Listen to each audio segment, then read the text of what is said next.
Hello and welcome, I'm Arumba. Thank you for joining me. Let's play some Factorio, mostly vanilla. So, okay, we're going to play a new campaign. We're playing on Factorio 0.12.10 now.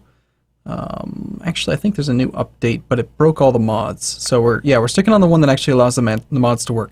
I say mostly vanilla because it is mostly vanilla. I know there's a lot of mods on here, but it's not actually that changed. So we have autofill, just fills up items and stuff, automatically puts fuel into furnaces and bullets into guns. Blueprint Flipper is a utility mod that allows you to reverse your blueprints. Crafting speed research is probably the only one that actually really changes vanilla gameplay at all. It's a very, very expensive research that you can do that allows you to marginally increase your player crafting speed. Day-night extender just increases the day-night cycle because I feel like it makes more sense. Evolution factor indicator lets you actually see how much evolution you have had for your actual biters. Foreman lets you control blueprints. You can save and store blueprints a lot easier. Landfill, you all know, let's fill in water. More light just makes it easier for people to watch on YouTube. Resource Spawner Overhaul, probably the biggest actual mod in here. What this does is it allows you to have resources that are spread out much more distant. It's so much better for doing like trains and stuff, and it just completely overhauls the way that resources are spawned. Because of that, the map is huge, and there's another mod that I have called RSO Radar, which just increases the size that they can scan, because otherwise you have to manually explore everything. The FAT controller is a remote train controller, so that you can control trains remotely. Tree collision just prevents you from running into trees. The upgrade planner allows you to use kind of a pseudo blueprint to upgrade things without having to deconstruct, reconstruct. So you can take like yellow belt to blue belt, or blue belt, you can upgrade electric poles or assembling machines or whatever. And then yet another resource monitor fork. This is just something that allows you to track the resources on your tiles. So it's mostly vanilla. I mean, really the only thing that actually changes gameplay at all is the crafting speed research, because you can kind of get lazy. But I have been watching a lot of JG Games play, who is a guy who I found on the Factorio subreddit, and I watched him stream a bit as well.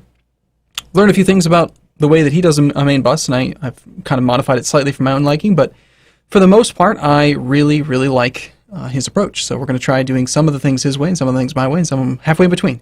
But yeah, we're just going to play for a while.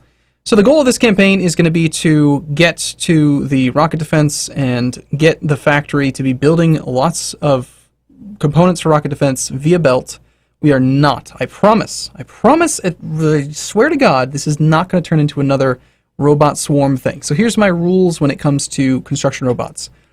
We are allowed to use, logistics robots. We are allowed to use logistics robots, but they cannot take goods directly to a machine. They can only take they only take things from a train to, say, another train location, like to unload a train or to unload onto a belt. But pretty much everything we're going to do is going to use belts. So let's go ahead and get started. I put everything on normal because Resource Spawner Overhaul actually overrides most of the initial settings. I do want to spawn with some forests though. So let's restart just a little bit till we get a jungly type map. That one's pretty good. We got quite a few trees.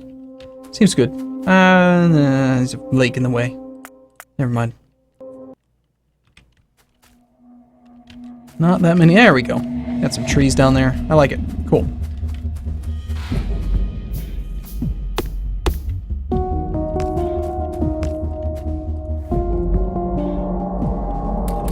It is kind of interesting going back to only having a very small inventory. Oil right in the middle of a stone field. Kind of annoying, but it'll be fine.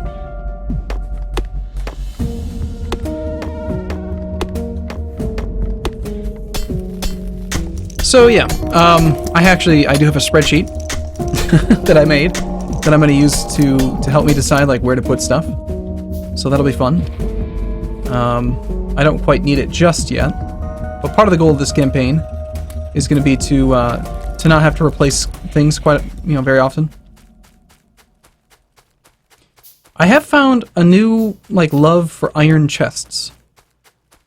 I was doing the math on it, and most of the time, unless you're specifically looking to buffer things, and you need the extra 16 slots of a steel chest, when you compare the price that you pay in both pollution and in iron to make a steel chest versus an iron chest, and the fact that wooden chests require you to go chop down trees, it's pretty significant. Iron chests are actually really pretty sweet. I used to hate them. Stijo and I both kind of agreed on that topic for quite a while, that iron chests were bad. But, because, you know, the idea would be that you would always want to upgrade them to the next level, you know. But then I found that it's like, well, if you go with this more train-focused approach, and you're playing with the RSO mod, for example, that you really just need lots of temporary storage, but you don't really care too much about the logistics, so you don't want to go to specialized logistics chests and stuff. So, unfortunately, since this is a vanilla campaign for the most part, we are going to be seeing a lot of samey opening moves. You know, the first episode is very, very commonly going to be the exact same thing no matter what you do. But that's okay. Alright, let's wait till we have... Yeah, you know, we can just go down there now. Get our stone miner going.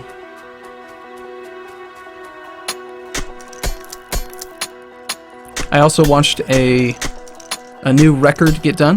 Somebody launched a rocket defense in, I think it was about 3.5 hours. 3 hours, 40 minutes or so. Which is just truly quite inspiring. But at the same time, I don't know, I have a lot of respect for the organization that goes into it, but I also don't really like how it's done with all of the biter settings, like, completely passive, and like, yeah, you've got to fight them, but not really. But then if you don't do it that way, it's kind of hard to have an easy way to compare, you know? Because most people do the speed runs with that setting in mind.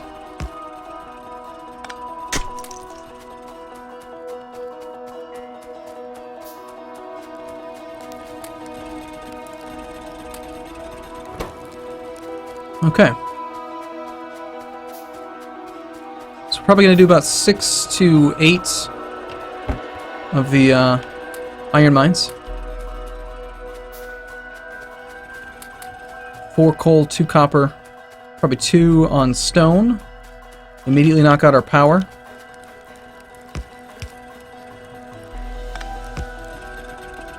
Here you can see autofill already being quite useful.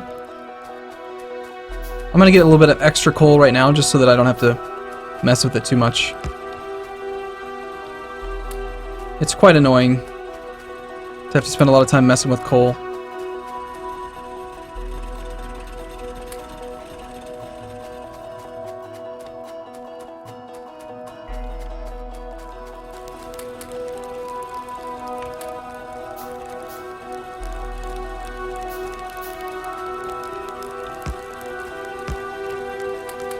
Alright, and then the next one is going to be another coal miner, and then we'll have the energy and everything that we need to just immediately get iron and copper going.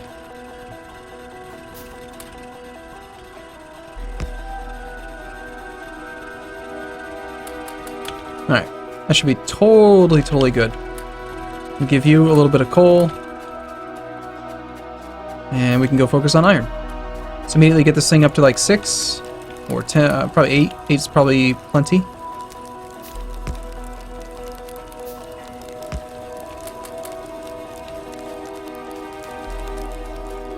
You know, like, talking about the speedrun type thing, it's like people will put these restrictions on the game, like, hey, you can have any kind of biter, like any kind of resource settings that you want, but then they don't use, like, simple mods like autofill. It's like, well, if you're going to give yourself this arbitrary restriction, why not go ahead and use autofill? Like, what's the difference, really? And, I don't know, it's kind of interesting to me. So we'll just have a little path we can walk through and pick up all the iron. Once we get all 8 of them operational, we'll start trying to do power. Immediately jump into... This is biters. We're going to have biters, by the way. It's not going to be a peaceful playthrough. I don't know if I mentioned that or not. Probably not. I actually think we probably want a second stone. Be nice. Might even go up to 6 coal. Depends really on how much pollution we create and if there's lots of bad guys nearby. You know, I got pollution disabled on the minimap, but that doesn't mean they might not come.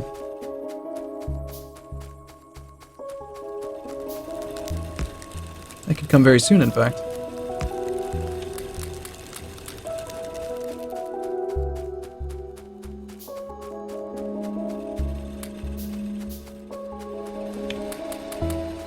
Alright, our copper is nice and close by. One of the things that's cool about having RSO mod is that it just kind of guarantees that you also have the initial 4 primary things right nearby. You also have, you have 1 oil, 1 fuel, 1 oil, 1 or 2 oil, coal, stone, iron. You know, it's just very, like, I don't know, vanilla is just crazy, the way that it generates resources.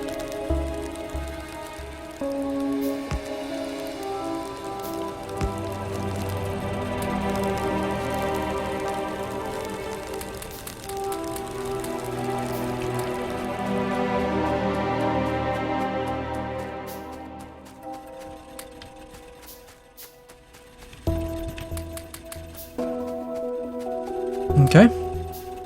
We're gonna need a lot more stone. Actually get this power operational. I think 8 is definitely plenty. Let's go get our copper working.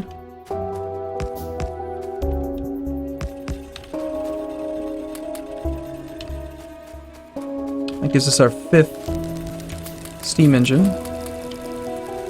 That makes 10. Get a little bit of copper so that we can get our offshore pump built. And start working on our boilers as well. That's 4 boilers, we need another 9. Just need stone for that. That's 10 boilers. So 3 more. 2 more boilers. We're gonna need some inserters. It's just me, or is the music kind of louder than normal?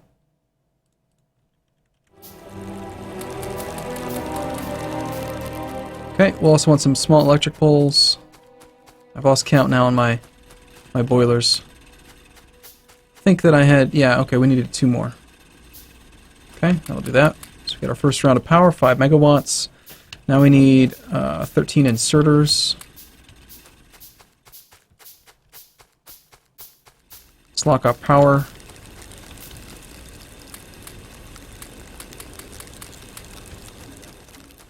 And then we've got to go decide where we want to actually do the power.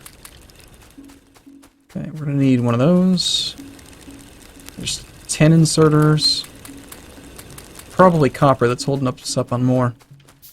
So 10 plus 1, 2, 3 more. Okay, we're ready to do power.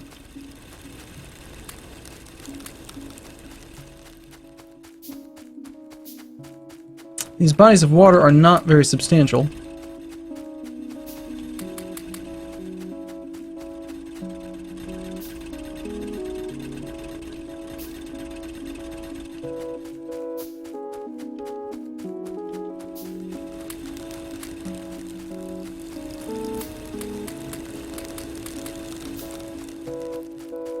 Okay, so we've got fuel here.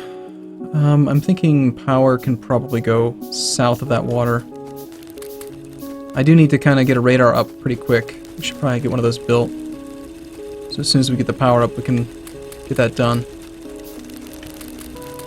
I need more power poles. And let's go set it up down here. We'll build right off of here. Oh, you know what? Underground pipe. Need at least 2 of those. And then a little bit of extra pipe. Okay, so we're going to take, like, I want to have room for water connections to about here. So we're going to start by putting our first pump, like, here-ish. But then we're going to take our pipe, and we're going to go down roughly to about where, like, the water line's going to be, like right here. And that'll be where we make our first underground section. And then we'll do our boilers. And then we'll do our inserters. And we'll do another section of underground. And then we'll do our boilers. Sorry, our steam engines. And then we'll run our power.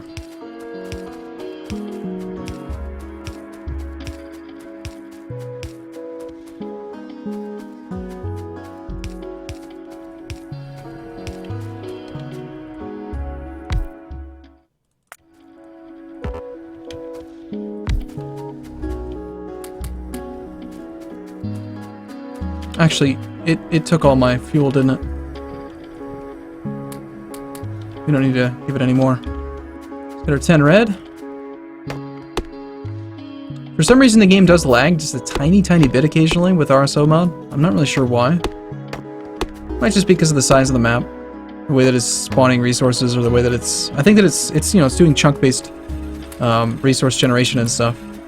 Whatever. Seems to work just fine.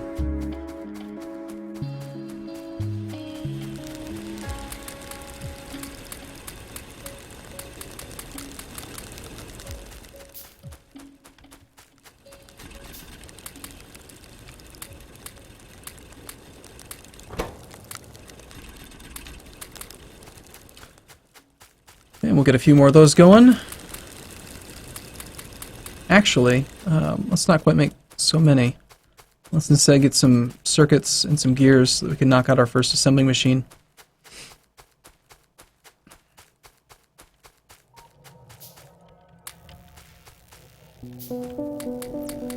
I was wrong. Apparently I did not have very much fuel. I'd assumed there was more fuel down there. Looks like 6 might be a better opening instead of 4. Certainly are lacking power.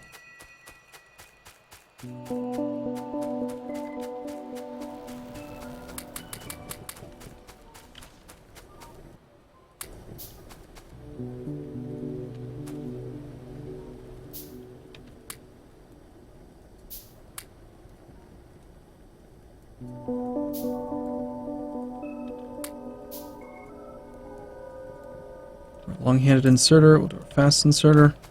Eventually I'm just going to upgrade. Actually, you know what? I don't even really use that very often.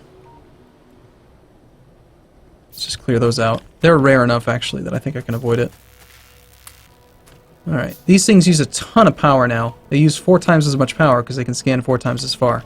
So they are fairly balanced. They, you know, they function quicker, but everything's so spread out that it's not really a big... Like, it's not like you're cheating or anything.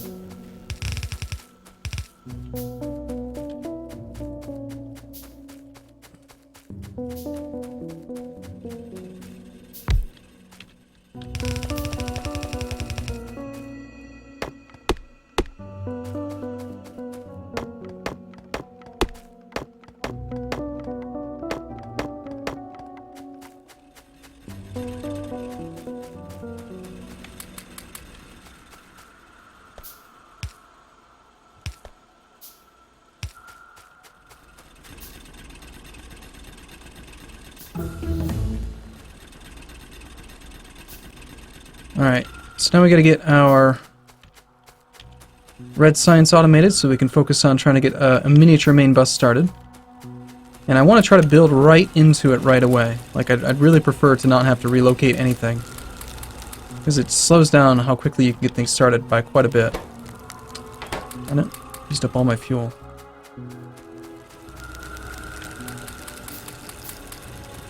Yeah, we definitely need to get that coal onto the line.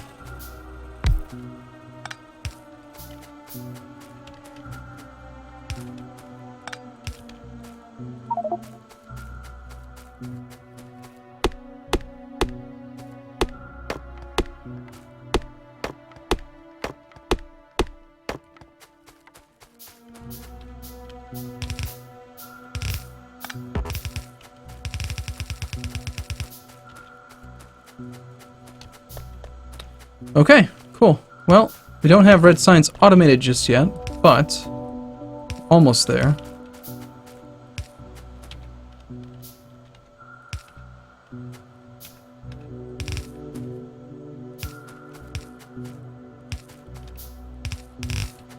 Come on.